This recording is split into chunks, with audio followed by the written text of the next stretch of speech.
years back, I was in an emergency. I ejected from the aircraft, nearly going the speed of sound. I got a brain injury. I broke my C1 spinal process. I broke my left shoulder.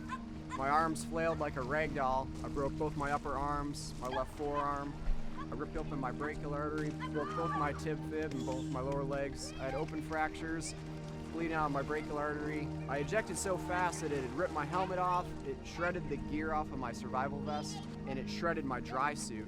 I was flying over the Atlantic Ocean in January, and the buoy temp nearby was 37 degrees Fahrenheit. So once I went into that water, I survived that initial shock, tattered my body, then my parachute, that which just saved my life, now sunk under the water. So then that parachute filled with ocean water and pulled me under the water. They said had my dry suit not tattered and I hadn't gotten so hypothermic, I would have just bled to death nice and warm and toasty in my dry suit. But I spent a couple weeks in a coma, woke up paralyzed. I thought the blanket was made of lead or something because I just couldn't move, but every day was kind of like, try to wiggle your big toe today, try to wiggle your foot today. And that went on for months. Eventually I got walking again with a cane, then running. And after 2 years of every kind of therapy known to man, I got back flying F-18s again, and I was back flying for a couple years. Started having some issues from my TBI and brain injury and some of the trauma. Kind of became time to call it quits. Things got pretty weird, and I was surprised, I would have thought the physical injuries were what were gonna keep me from progressing, but it ended up being, brain injury stuff's a little more complicated.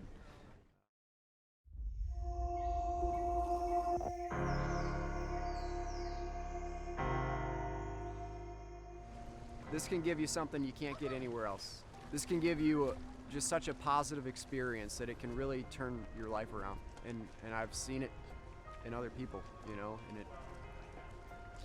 it's something that every veteran that has the chance should experience.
Every event is different, and every individual that comes here is different. And you think you have a plan for something that's going to work for whatever their injury is, and then you find out that you have to run out to Home Depot and get some foam to make things work. And it's foam and duct tape. That should always be on your boat. But watching Eddie with no arms get up and watch him progress from that doubt, I'm not sure that I'm going to be able to get up, and to just getting up every time and riding and like that ear-to-ear smile. It's a celebration of like the whole family. All the guys here have inspired me, If I wanted to, I could make an excuse for myself, but I don't want to, especially when I see these guys and they're shredding it with their injuries, different stuff, guys with no legs, guys who are paralyzed. I mean, come on now, we got no excuse.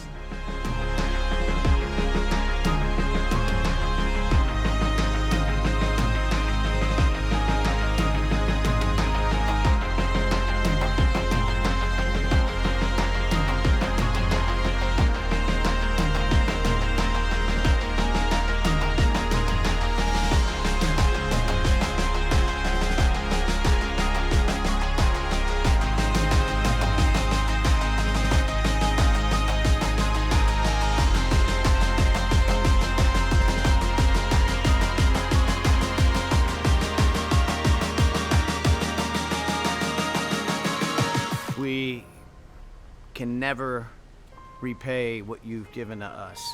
And as hard as we try, from these amazing heroes to the ones that paid the ultimate sacrifice for our freedoms, there's never enough. And I don't think there's words I could put together to give them a proper enough shout out. It's very welcoming and very relaxed. Get some good exercise, some good food, good camaraderie. It really recharged my soul.